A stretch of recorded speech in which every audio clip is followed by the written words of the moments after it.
Olá pessoal, no vídeo de hoje eu vou iniciar uma série de contos terapêuticos, né? Vou aproveitar o dia de hoje, que é o dia dos Reis Magos, né? Dia 6 de janeiro. E é um projeto, né, que eu já tinha na gaveta já há algum tempo, de gravar algumas histórias, alguns contos e trazer uma reflexão psicológica dentro da psicologia analítica, porque a gente sabe, né, quem sempre conta um conto aumenta um ponto. E o mais importante de contar a história são as reflexões, né? Então cada pessoa pode fazer uma reflexão diferente, pode fazer uma interpretação diferente dessa história. A história pode ser a mesma, mas a gente pode encontrar múltiplas interpretações. E a ideia é deixar algumas histórias aqui, né? Fazer uma playlist de contos. E na minha fantasia, né? Quem sabe daqui a 50 anos, não sei, né? Eu já não vou estar mais nessa existência, aqui nesse plano, mas que esses contos, essas histórias possam beneficiar, né? E a ideia é que realmente seja uma contação de histórias, como seguindo tradições mais antigas, né? Quando a gente sentava para ouvir histórias, talvez você sentou e escutou histórias dos seus avós, dos seus pais, né? E a ideia é que seja um conto, né? Contar uma história de uma maneira com menos estímulos possíveis, de uma maneira mais simples. A gente vê que tem vários canais que contam histórias de uma maneira muito rica, né? Cheio de imagens, de sons. Mas aqui a minha proposta é contar uma história. Então eu vou hoje começar com a história dos Reis Magos e também trazer uma reflexão da lenda do quarto Rei Mago, né? A gente ouve muito falar dos 3 Reis Magos, mas houve o quarto rei, né? Tem uma lenda do quarto rei. E a gente sabe que as lendas, os mitos dentro da psicologia analítica, né, gente, é muito importante, porque também vou trazer histórias mais para frente da mitologia grega e outras mitologias, sempre histórias que possam trazer uma reflexão para o nosso momento presente, né? Vou tentar sempre fazer essa relação. E aí você pode escutar essa história em algum momento da sua vida, você pode escutar antes de dormir, né? Seguindo aquelas tradições de ouvir uma história para dormir, você pode só colocar o seu fone, não precisa ficar vendo a imagem, você pode só escutar o som e escutar a história. E a gente sabe que ao longo de toda a trajetória da humanidade, todos os povos, todas as culturas, a humanidade sempre aprendeu muito através das histórias, dos mitos, dos contos de fadas.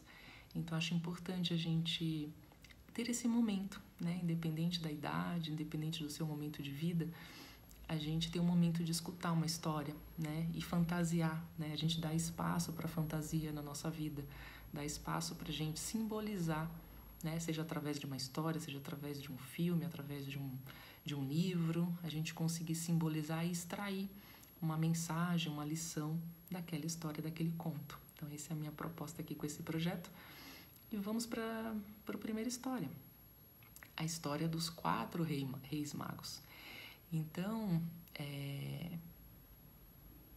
o simbolismo, né? Existem vários simbolismos para os reis magos, eles trazem muitos ensinamentos, né? E a primeira coisa que a gente precisa considerar é o fato que os reis magos, eles têm toda uma simbologia deles terem surgido em vários lugares do mundo. Assim, eles foram surgindo de partes muito distantes, né? Jesus estava nascendo, né? Tinha a estrela que apontava para o nascimento de uma figura muito importante, né? Um ser muito importante, um ser de luz. E esses reis magos, eles eram de outras culturas, de outras civilizações distantes, de outros povos.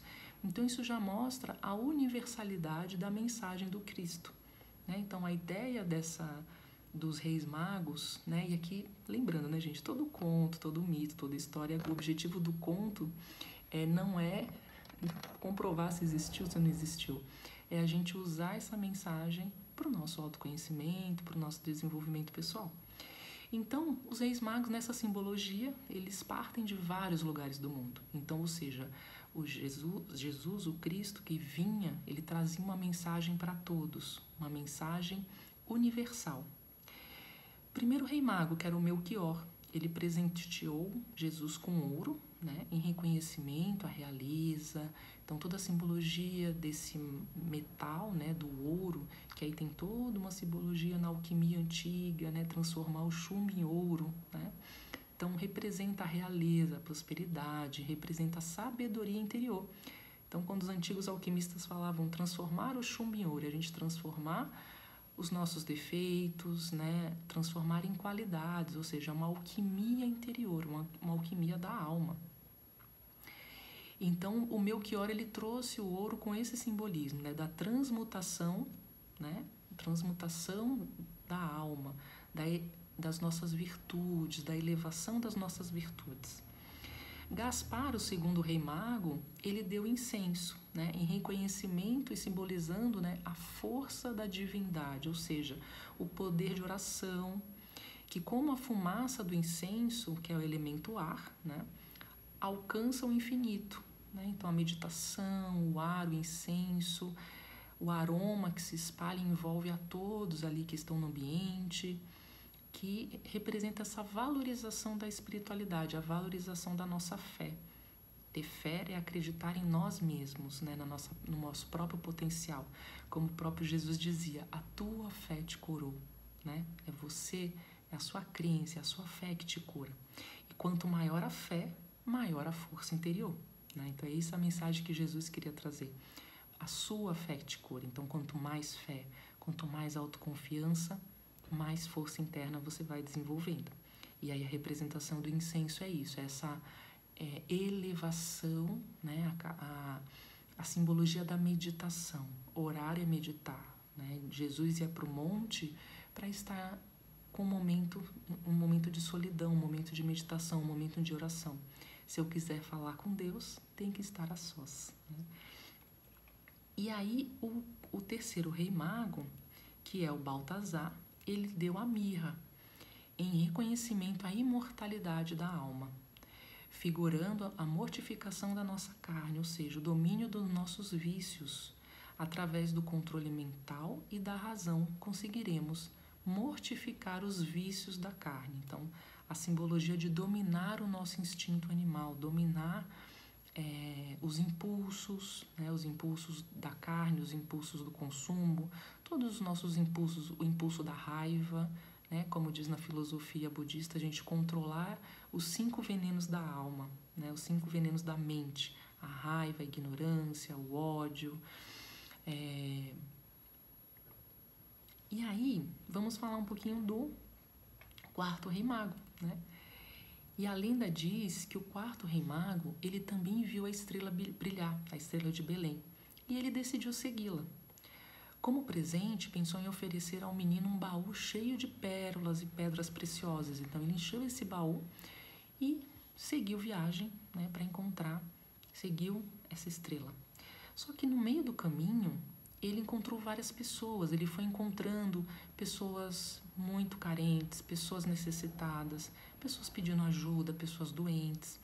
E aí este rei mago, ele começou a ajudar essas pessoas, né? Ele começou com alegria, com diligência, com perseverança, com paixão, né, gente? Esse rei mago, ele simboliza a compaixão. Então, ele foi ajudando essas pessoas e o tempo foi passando, né? Então, ele ia dando as pérolas para as pessoas que precisavam, ele ia ajudando, né? Então, essas pérolas já representam o quê, né, gente? Representa o que a gente deixa pelo caminho, né? O que nós temos deixado pelo caminho.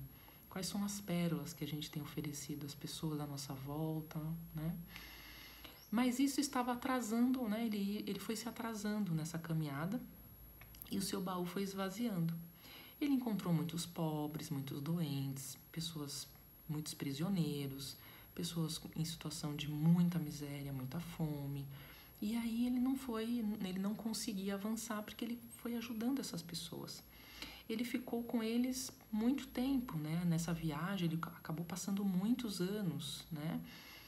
E aconteceu que, passado vários anos, finalmente ele chegou em Belém, mas passou mais de 20 anos, né? E ele acabou se envolvendo naquelas tarefas de ajudar, né?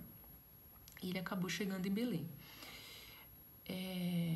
Só que os outros reis magos já não estavam lá, o menino Jesus né, já tinha acontecido, já tinha crescido, né?